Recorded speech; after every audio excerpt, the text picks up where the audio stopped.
So, on to the fun part. So, I recommend before you begin that you get yourself an old magazine, the kind of big glossy magazines that you can get, to lean on.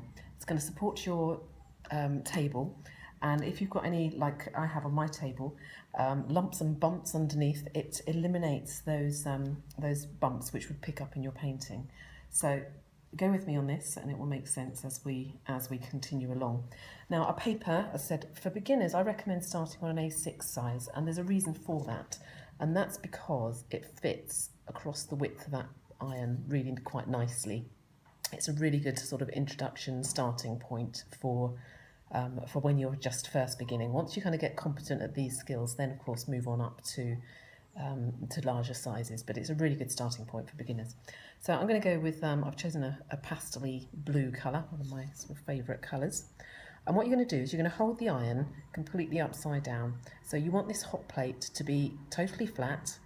You don't want it kind of running like this, or all your wax is going to run off down in the bottom corner. So hold it really, really flat. Take your wax block and apply your wax onto your hot plate, upside down hot plate. So hopefully you can see, can you see if I hold that at a slight angle? So that's all molten now, it's beautiful and lustrous and running around my iron actually. So that once that's kind of gone to that molten state, so you can see the wax block, a little bit goes a very, very long way, so it's not gone down much at all as yet. So that's kind of one covering. And what you want to do is just hold it upside down.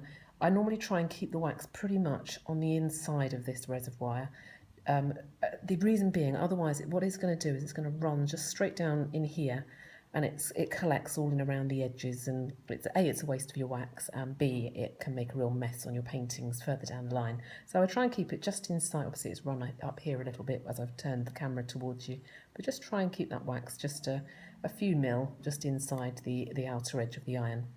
So what you're then going to do is you're going to take your paper, just hold it with one finger, hopefully you sort of see that over there, just hold it with one finger just to hold it into place, and then just, you don't need to kind of race this part at all, but just gently kind of flick your iron upside down, and then really, really gently you're just going to wipe that across your paper.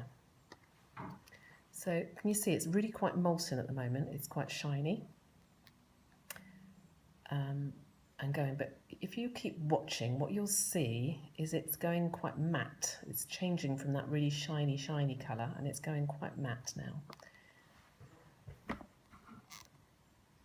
And as soon as that's gone matte, basically what happens at that point is that's your wax has cooled.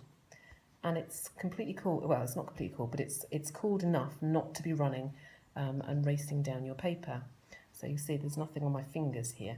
So that, people always ask me how long does it take to dry, but actually it's how long it takes to set and to cool really, because during the cooling process your wax is hardening, and yeah, it's not going to move once it's hard and solidified.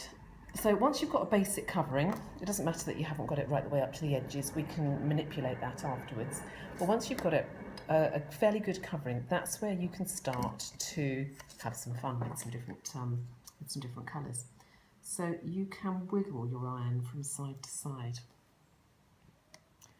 Just give it a minute for it to cool before I pick it up, because otherwise the wax can run if you pick it up too quickly. So keep it horizontal whilst it's cooling. You can see you get these really beautiful kind of lovely dreamy colours. Now different coloured waxes are going to give you completely different results. So this is quite a pastel-y colour. I'm going to do one in a moment with some really bright, vibrant colours as well. And you just start, so a complete beginner can just sit and have, just go over it, see what you come up with, see what you can create. You get these really, really gorgeous, gorgeous things. Now, if you don't like a painting, all you need to do is just go over it again, which is fab. So have a go at different styles. So have a go at shuffling. Have a go at using different areas of the iron, and basically what you'll do is you'll build up a series of pictures that you can you see how these different shuffling actions work, and you can get these really different finishes. I'm going to do one in a moment with a brighter colour, because you can see that a little more differently on there. So I'll do another one of those in a moment. Now the reason for using this magazine background is for a very good reason. So you see on here, we've now got wax all over our magazine. And if I now put another painting on top, on another picture on here, what this is going to do is pick up this wax and move it back onto my picture.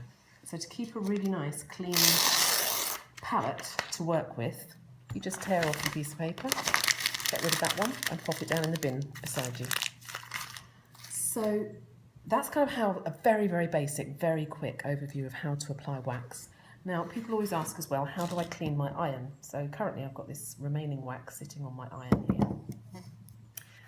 And the answer to that is a good old piece of toilet roll.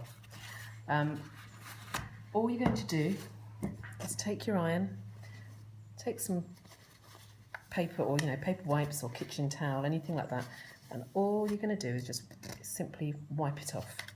So you might need to take a couple of goes at doing that, but you will get your iron back to quite a clean finish. Now there's a more detailed way that I go through in cleaning the iron, which I tend to do in my workshop, which you can get a really, really nice colour. If you're moving from, say you've been doing a really dark painting and you wanted to go to a really light creamy colour, I go through quite a specific way of cleaning my iron, because the wax collects in around here, and you wouldn't believe how much wax collects in and out.